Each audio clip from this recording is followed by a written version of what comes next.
작년 9월 22일 서울중앙지검은 선관위 부정채용 의혹을 규명하기 위해서 전국 선관위 5곳에 대한 압수수색을 진행한 바 있습니다.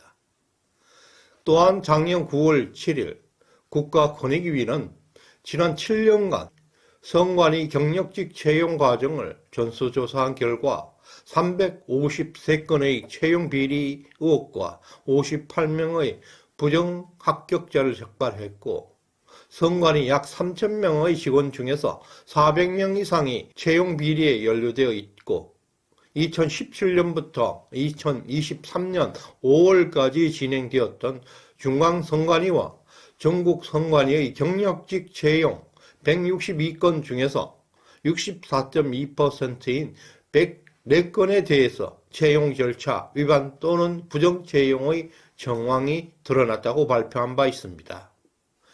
드디어 이와 관련해서 선관위 부정채용 사건에 대한 첫 구속영장이 청구되었습니다.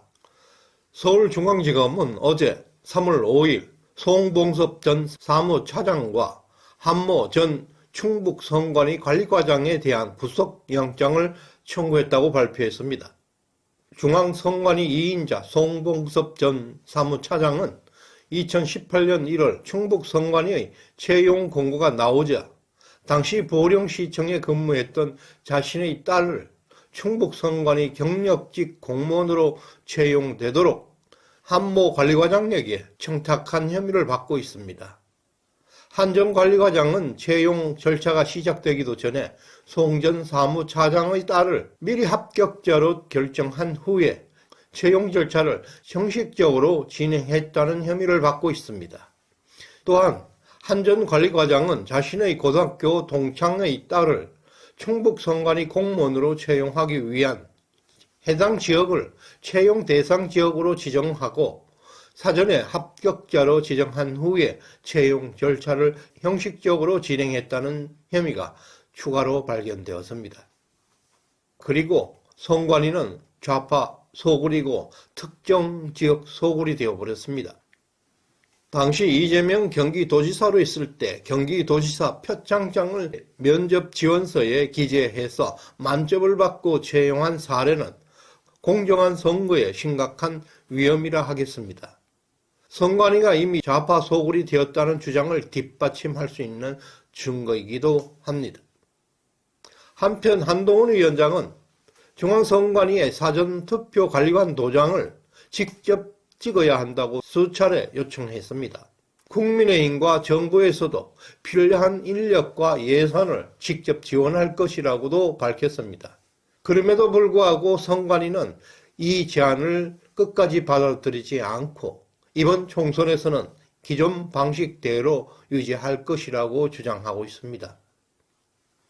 이제 선거가 한 달여 앞으로 다가온 현 시점에서 부정선거의 원인이 높아지고 있는 가운데 윤석열 정부는 부정선거를 방지하기 위한 특단의 대책을 강구하고 있는 것으로 알려지고 있습니다. 중앙일보 강찬호 논설위원이 윤석열 대통령의 최측근 이상민 행정안전부 장관과의 단독 인터뷰를 통해서 중대한 사실을 전하고 있습니다. 이 인터뷰에서 이상민 장관은 부정선거와 관련 비장한 결의를 엿볼 수 있는 중대한 메시지가 담겨 있습니다. 장관님, 부정선거가 있었다고 보십니까? 라는 질문에 대해서 이상민 장관은 아닙니다. 딱 부려진 증거가 나오지 않는 한 그렇다고 할 수 없죠. 또 이런 문제들에 대해서 선관위가 개선에 나서서 이번 총선은 부정시비가 상당히 줄어들 것 같아요. 그러나 사전투표에서 2가지 문제가 남아 있습니다. 라고 답변했습니다. 이어서 하나는 부정선거 투표지가 양산될 우려가 있고, 그 다음은 이 투표지가 투표함에 투입돼서 카운트될 우려가 있죠. 이를 막기 위한 방법은 선거법에 정해진 대로 사전투표 관리관이 투표지에 자신의 도장을 난인해서 교부하는 겁니다. 그런데 선관위는 이를 인쇄 날인으로 가름할 수 있다는 규칙을 만들어 놓고 관인이 미리 인쇄된 투표지를 교부해 왔죠. 규칙이 상위 법률을 어긴 셈이라 법대로 할 것을 재원했는데도 선관위는 투표 시간이 길어지고 공무원 동원이 어렵다며 안 된다고 하는 겁니다. 라고 설명했습니다. 이 발언을 통해서 볼 때 이상민 행정부 장관 역시 부정선거 문제에 대해서 세부적인 이해와 해결 방안에 대해서 명확한 견해를 가지고 있음을 우리는 확인할 수가 있었습니다. 그래서 저희는 사전투표지를 그야말로 졸졸졸 따라다니는 전략을 할 것입니다. 부정선거 주장하는 분들은 투표지가 우체국에서 선관위로 이동하는 과정에서 바꿔치기 될 수 있다고 하고 있는데요. 이론상으로 가능합니다. 그래서 저희들은 사전투표지가 해당 선관위에 도착할 때까지 전 과정을 경찰관이 따라 붙을 예정입니다. 경관 3,000명을 투입하기로 경찰청과 얘기가 끝났습니다. 라고 말했습니다. 또 사전투표지가 해당 선관위에 도착하면 바로 투표함에 넣어야 하는데 심한 경우에는 2, 3일 뒤에야 투함되었습니다. 그때까지는 바구니 같은 데 보관되어서 논란이 됐죠.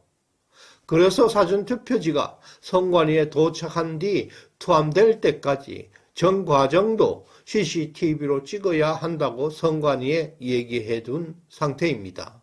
라고 밝혔습니다. 이상민 장관은 현장 날인 시간이 늘어진다는 선관위의 주장에 대해서도 구체적인 데이터를 바탕으로 반박하고 있습니다. 시뮬레이션을 해봤습니다. 총선 당일 오전 6시에 땡 하고 투표소 문이 열리자마자 100명이 입장하는 극단적 상황을 가정해 봅시다. 사전투표지 발급기가 8대, 날인 담당 관리관이 1명이 배치된 상태에서 현장 날인을 할 경우 100번째 투표지는 오전 6시 13분에 투표를 마치게 되었습니다. 기존 방식을 했을 때도 100번째 투표자는 6시 13분에 투표를 완료했습니다. 신원 확인과 투표지 발급에 각각 1분씩 소요되는 동안 동시에 최대 8개의 투표지에 도장을 찍을 수 있기 때문에 실제로는 시간 지연이 없었다는 것을 확인할 수가 있었습니다. 이상민 장관은 선관위가 제기한 현장 날인 시 공무원 동원의 어려움에 대해서도 실질적인 해결책을 제시하고 있습니다. 그 이유는 보상, 즉 수당과 휴가가 미흡하다는 겁니다. 그래서 수당을 3만 원 올렸습니다. 총선에 수고하실 공무원이 40여만 명이니까 100억이 넘는 예산이죠. 또한 휴가는 여태까지 없었던 최장 이틀 휴가제를 시행하려 합니다. 사전투표일은 금 토요일이고 본투표일도 국민이 쉬는 날이잖아요. 그래서 토 수요일 근무지는 이틀, 금요일 근무자는 하루를 쉬게 하도록 대통령령으로 못을 박을 예정입니다. 이르면 6일 입법 예고를 할 계획입니다. 라고 밝혔습니다. 윤석열 정부는 선거 과정 투명성과 신뢰성 강화를 위해서 100억 원의 추가 예산을 배정하고 추가 경관까지 3,000명을 배치할 계획입니다. 이러한 조치는 3월 6일 입법 예고를 통해서 정식적으로 시행될 예정입니다.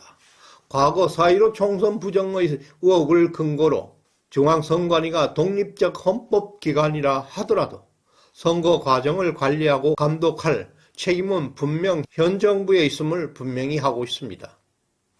이상민 장관이 제시한 계획이 일시적이고 부족한 점도 있지만 원활히 시행될 수만 있다면 분명 이번 총선에서 부정선거를 방지하는 데 큰 역할을 하게 될 것입니다.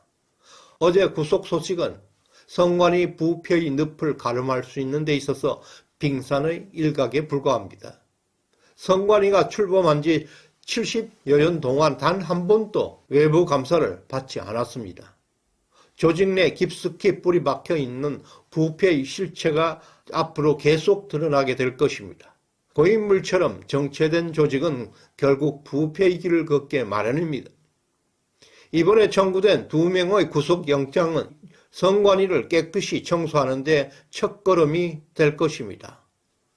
저희 영상에 후원해주신 김인탁님, 이은수님, 덕자님 진심으로 감사드립니다.